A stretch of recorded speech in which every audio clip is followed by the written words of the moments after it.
welcome to Catholic Life, ordinary people with extraordinary faith. I'm Deacon Jody Moscona, and I'm here today with Emily Froeba, who is from St. Michael's High School, and she's got all kinds of stuff she does over there. She was just giving me this checklist of other things she's involved with. But we're here to talk about the March for Life, basically, and a fundraiser to assist with that. And I'm sure we'll talk about the whole intricacies of what's going on with the life movement and all that. So tell us a little bit about your background and what you do at St. Michael so all the folks can get to know you. So I teach at St. Michael, and I teach seniors, but I'm also the campus minister there. And, Peter Fletcher was the assistant principal there who started the March for Life. He had this great idea, and it went from 1 buses to 2. And then I think it actually went to 10 and then kind of went back to 9. So when I came to St. Michael, slowly I kind of made my way up the ladder, down the ladder. I don't know which Were way. you there when Peter was there? I came the year after Peter left. The year after, so okay. I say all the time, I think he tricked me because he said I could see like an Emily Froeba type as campus minister and pilgrimage director. And I said, that's never going to happen. And now There it is. there it is. So, but it's a joy. I mean, it really is. So I've been the director for a few years now. And, the last 2 years, we haven't been able to go to DC. We got really creative and had some local events that were really powerful. We had Vigil for Life 2 years. 1 year it was like really restricted with COVID and kind of satellite event. And then last year we were able to have it at St. Michael. And we had, not a 9-bus turnout, but a good turnout and a lot of fun and an impact. And who would have dreamed that we'd be where we are now with Roe being overturned. And so it's really exciting to go in a post-Roe America. And, lots of people call me the day Roe was overturned. And I was, of course, ecstatic, but also, in the pit of my soul, I thought, now the real work begins. And now, like, getting our kids to not get swallowed up by a culture that is now on fire because... Against us. Yes, because they've lost, or on the losing side, I think is going to be interesting. And also getting the kids to realize, like, now we can do the work that it means to be pro-life. We can help moms in crisis. And so that's really going to be our emphasis this year. Our theme is Child of Mercy, which we actually had 2 years ago. We were ready to go in 2021. And then COVID hit. We had like the theme and the movie and all the fun things we do on the bus. It was all planned. And so I held on to it. And it was funny because I think it's actually the perfect theme for a post-Roe America trip. So, sign up began today. Groups are signing up. We're really excited. The benefit dinner is really important. Provita is on November 16th, and it's an evening event, and it's dinner, and we have a speaker. We have Dustin Bertrand, who was actually, he's a gentleman from Lafayette. He speaks, he was conceived in rape, which right now is one of those, remnants, arguments of the pro-choice movement, pro-abortion movement. So he'll speak, but it's also a night to celebrate what the March has done. It celebrates also people in the community who are on the front lines. We invite Metanoia Manor, we invite Women's New Life Clinic, all these different organizations that are on the front lines, helping women in crisis, helping children. So it's really a night for people to come and celebrate and to, spend some money to help us get kids on the bus. Right. So there's a lot to unpack there, but let's start with the pre-Dobbs time and what the march was like for the pilgrims that went on the buses. Yeah. Where I've heard so many conversion stories of youngsters and high schoolers who got on the bus and didn't realize what was going to happen. It was a total transformation in their life. And so tell us a little bit about that part of it. Sure. So a lot of people have asked, now that Roe's overturned, why would you do the March for Life? For us, the key term is pilgrimage. We're not pilgrims. We're pilgrims and not tourists. That's kind of our catchphrase. Right. So the number one goal of the March is always personal conversion, vocation discernment, then pro-life advocacy with a ton of fun mixed in.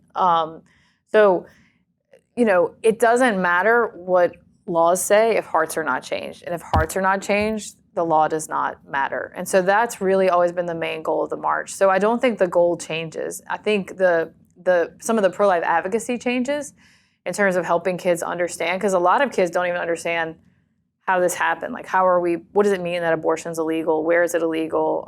They're really not educated on those things. So a lot of it is educating them on those things, educating them on the what now of adoption and foster care and like women in crisis and what does that look like. Because really, like, our hands were tied for years. Like, we could not help women in crisis. Our solution to them was the death of their child. So now we're able to do the work. Right. So that's going to be what we emphasize to kids. But that work begins in our hearts. You know, we have to have a pro-life culture. We have to have a pro-life attitude, and that begins in your home, in your hallways, in your classrooms. How do you teach? How do you treat your neighbor? How do you treat the poor? So it's never been a goal of just getting kids to be anti-abortion. What does it mean to be pro-life, womb to tomb, day in, day out? And that begins with a personal conversion of heart. So it's a journey. It is for definitely these kids, and they do go thinking, I'm just going to go to DC, and then they just have this radical experience of the faith, and that's the thing that allows us to be pro-life. Mm-hmm. You know, my own life is good, so every other life is good. There's so many opportunities on the bus.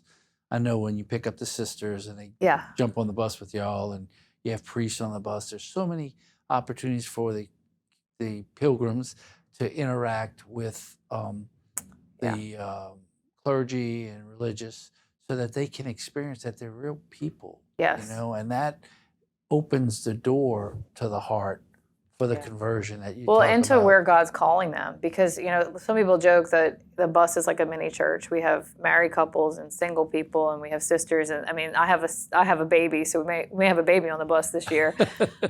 So, you know, with the exception of a cry room, it's like a moving church. And some of these kids have never interacted with religious sisters. And so for them to have that interaction and see sisters who are full of joy, you know, and not, people say young, but some of them, we had an older sister once. She was full of joy. We take some of our sisters even from Baton Rouge. We'll have the Mercedarians with us this year. And we have a young girl she's a novice for the Dominican order. And it was, you know, the March for Life that kind of planted that seed. Well, why not me? Maybe God's calling me. And I think, again, that's pro-life. You know, what am I doing with my life? And how am I serving? How is God calling me to serve? Mm-hmm. In big ways and small ways? But if we don't have that conversion, and a young girl at St. Michael's just recently, she went as a freshman. She's one of the few. There's like 3 kids who've been on the march at St. Michael right now. But she said something that I thought was really profound. She said, I was able to get away from my everyday, and I started to see life in a different way. I was like, profound. That's the thing, you know, that's what we want to do. And I think these kids live here. You know, they live my phone. in their phone. I mean, they live there. And so they don't, and the messages they're getting there, the addictiveness of that, they're not seeing the world, and the world they're seeing is it's dark. Mm-hmm. It's pessimistic. It's not full of life. And so the march is that chance to like get away from that for sure. Yeah. Well, you just hit on something that's very important for folks, just to realize that when our kids are so consumed by their screen, they lose the ability to interact flesh-wise, person to person. Or with the Lord. Well, yeah, with the Lord. What I'm talking about, to know what life is. Yeah. Because life is somebody on the other piece, and we know that sometimes those are fictitious people, right? You know, and so much of life has to happen interactively, and y'all pull them into that on the pilgrimage to DC, which is just phenomenal, and that's why the march is so important. Yeah, and still important. You know, it takes, I think Ben Clapper, who's with Louisiana Right to Life, said it takes one generation to lose what we have. And I think we have to be so much more proactive, because this generation is just getting consumed by the messages. I mean, we had kids that have been on the march who, you know, they started listening to the world, and it was disappointing. But then we have some, like I had a student who reached out to me when Roe was overturned, and he's in the medical field. And he said, I can't tell you how important it is what I learned at St. Michael on the March for Life, because the medical culture is also just turning, you know, and we see extremes of that in Canada with euthanasia and things like that. So we're not, it's about forming, I mean, St. Michael's is big about this, like forming the whole student. The March for Life is the same way. It's forming the whole student, their intellect, their spirit, their mind, all these things, so that they can live in this world. Right. As pilgrims, have a trajectory. Because right now the trajectory is like closing in on itself. Absolutely. It's a tough place to be right now, because you're right. When we were on the side of trying to get Roe overturned, we had that opponent. Yes. Now we're the opponent, and Yeah. the dark side is coming at us with everything that they can muster. And a ton of it's lies. And most of it is Yeah. lies, to be honest with you. I share a little short story. I was with a family on vacation, and my uncle, who claims to be a very strong Catholic, we were, in Kansas, they had a vote to outlaw abortion, and it failed. And I got the message while we were on the vacation. I said, the Catholics in Kansas lost. He says, what do you mean they lost? And I said, well, I told him about it. He says, well, I don't believe that. I think life starts when the baby comes out of the womb. Yeah. I went, in what scientific textbook? that's what I asked him. And I said, and he went on this big thing, and finally my brother jumped in and said, we're not having this discussion on vacation. But that's where people that are getting information from bad sources get bad information. And I think too, there's been a profound, and I heard this at the post-Roe summit, and it's something I knew, but to hear it articulated, I was like, whoa. Because, when in my day, which isn't that long ago, my day, it was like, that's not really a baby. It's not really a baby, and that's probably what it's a clump of cells. Yeah. But now the extreme is, it is a baby. But that baby's life is not, the life of that baby is not more valuable than the mom's freedom and, autonomy. And we're seeing that with like euthanasia. And I mean, it's a whole different paradigm shift of what we're dealing with. Oh, yeah. And these kids are hearing. And it's Yeah. about me.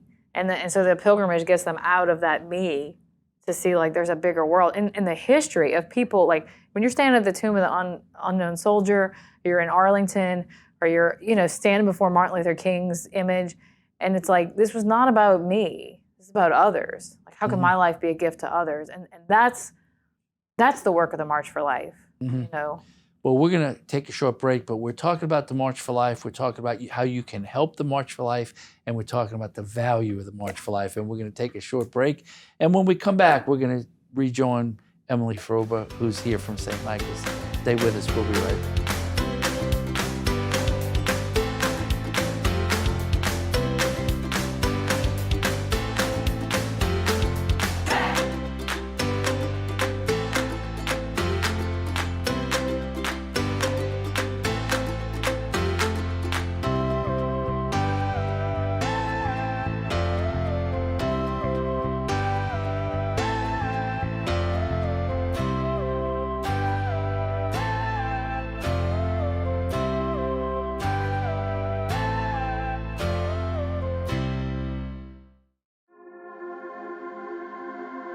Buying local products should be about freshness, and that's what we do here at River Road Coffees. We get our coffee on the shelf within about a week, and maximum, it comes off the shelf in 3 months. We don't even think our competitors get it on the shelf in 3 months.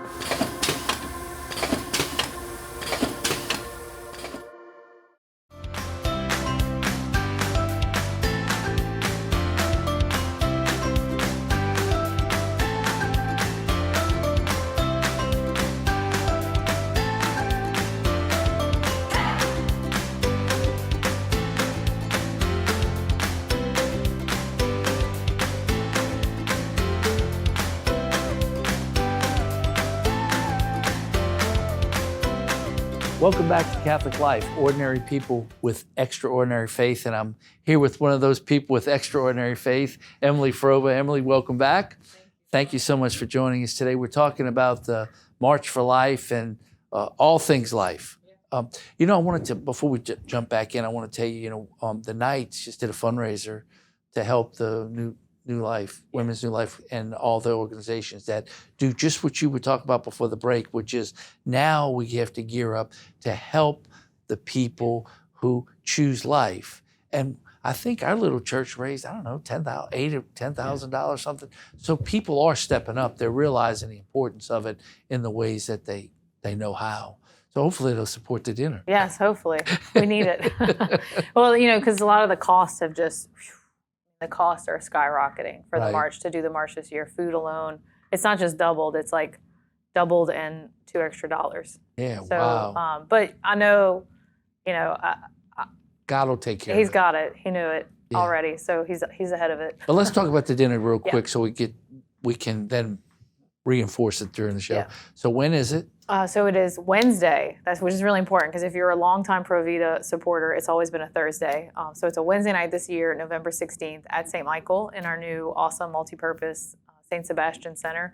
And it'll be at 6:30, but we have tons of auction items. We have our speaker. We share a little bit of, we have people share what the march has done for them. And we'll be sharing too a little bit because we had like a hiatus Pro Vita-thon. The first year we didn't go on the march, and we raised a ton of money, and half of that money went to building that St. George Mausoleum for miscarried and stillborn babies. Oh. So we're seeing that's actually being built. We're seeing the fruits of that. Which is a pro-life effort. Absolutely. I mean, really and truly, when you think about what people experience with stillbirth and miscarriage, part of that comes from abortion. It's not a life.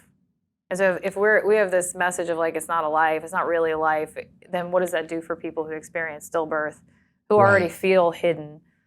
So I say that mausoleum is not a monument to death, it's a monument to life. To life. So we'll be sharing some of that, sharing pictures of where that's gone. We've had so many longtime supporters of Pro Vita. And so, to me, it's like a reunion. We haven't gotten together in 2 years. I hope to see some of my old friends. So how do they get tickets and get information? You can go to youthmarchforlife.org, and everything is on there. If you just scroll down the main page, there's a flyer. There's a place to sign up. There's a place to donate auction items. If anybody has some nice items. There you go. We're looking for those as well.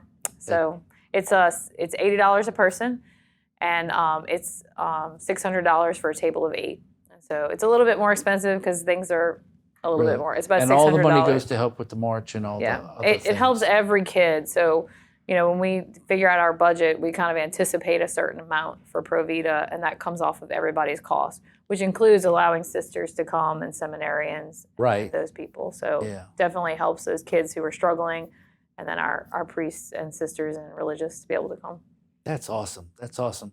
So, one of the things we were talking about before was the environment we live in now and how difficult it is because they've geared up the other side against us, and they have a lot of resources and a lot of political resources. And you see that almost every day in almost everything.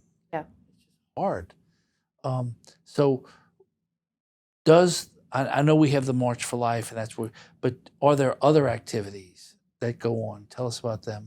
Yeah, I mean, for the last 2 years, we did that Vigil for Life campaign to have an event. Like we did not, just because we couldn't march to D.C. did not mean we were not going to keep, focus. Keep the focus, keep the faith, keep educating our kids. So, one of the things we encourage people to do when they come on the march is when you go back with your kids, for us at St. Michael, we want to be ready to kind of fan those flames. We've done things like the 33 Days to Morning Glory, so that it's not just some experience, and then they come back and they come down from the mountain and life goes back to normal. And so I think there's so much good work happening in our diocese with youth ministry, at our school campuses with campus ministry, and that's the fertilizer, before we go on the march. And then after the march, it's like, how are we watering? How are we tending the beds? And so there's so many great summer programs like TFE. I'd love to be able to do my summer camp again, the Real World Service Camp. But there's so many opportunities for kids and parents. I think my kid doesn't want to just make them go. They're going to love it. They're going to love these experiences. They're going to love getting away. I took phones away from kids for a whole week when I used to do my service camp, and they didn't miss their phones. That's amazing. They didn't. It's but right now, as long as they have it, it's almost like a lure. It's an addiction almost. It is, and it's one thing I discuss with my students because it's not bad in and of itself. It's like sex is not bad in and of itself. Like it's good, and technology is good. It's just great. We're using it right now. Yeah, we are. But what are you doing with it? And so again, I think so much of educating our teens is in virtue. Like, what do we do with the things that we have? What do we do with our desires? What do we do with our feelings? And how do we monitor those things? And how do we channel those things? Because we have incredible young people. We really do. And I think in the last 2 years, they've been stunted in terms of community with COVID and spirituality. Like they weren't having these experiences, and you could see it. You could see it in the classroom. You could see it in their demeanor. I joke with my students. You want proof we're made in the image of the Trinity? A communion. We're not made for social distancing. Like when we would tell kids spread out, they would. Yeah. Like we desire communion. We do, yeah. And so for them not to be able to have those things, even to things like dances, and because we were just trying to do the best we could, you see it. It's like a springtime right now. We had 250 kids come to an MP3, which is our big youth night at St. Michael, across the diocese. Record. We've never had 250 People kids. want to be together. Yeah, and they want experiences. They want to experience the Lord. And so, kids are just showing up in droves. We're having another MP3 in November. We had gone from having 4 a year to having 3 a year, and now we're back to 4. And just like that.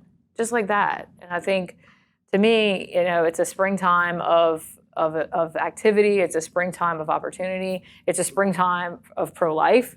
It's just, and it's almost like you're living a dream. I think, we were like men dreaming. Yeah, take something away from somebody, they realize they miss it, and then they want it back. Yeah. And they want it back even more.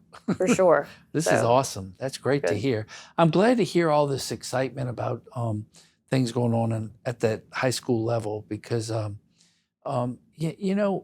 my fear is that so many kids get into the public school system and they don't take advantage of the opportunities for youth ministry. Like, we've had some people on talking about youth ministry before and different things, because they get wrapped up in the world and they don't realize how good this other side is. Yeah. It's for us to. And the world's moving. It's fast. I teach seniors, so I teach morality and Catholic social teaching, which is such a beautiful combination because it's not just about your choices and how they affect you. It's like our choices. I tell my students all the time, with the exception of children with disability, nobody dies from abortion if we don't misuse our sexuality. Right. Nobody. And you feel it. You feel it in the room. The kids are like, whoa, And so I think that we have got to help these kids navigate the world that they're in, for sure, because it's just, I've seen in the last 5 years, it's like somebody has hit an accelerator on the relativism, the moral relativism around them. And parents don't even know what it is. I was in a room full of parents, First Communion kids, and I said something about relativism, and the parents did not know what that was.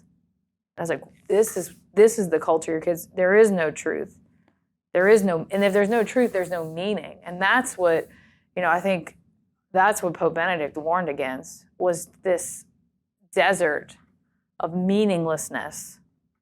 And that's what we try to bring back to these kids in the March. It's like, your life has meaning. And so I think for kids in a public school setting, if there's no truth, there is nothing to hold these kids accountable for. And that's with like their gender, their sexuality, it's just kind of gone off the rails completely.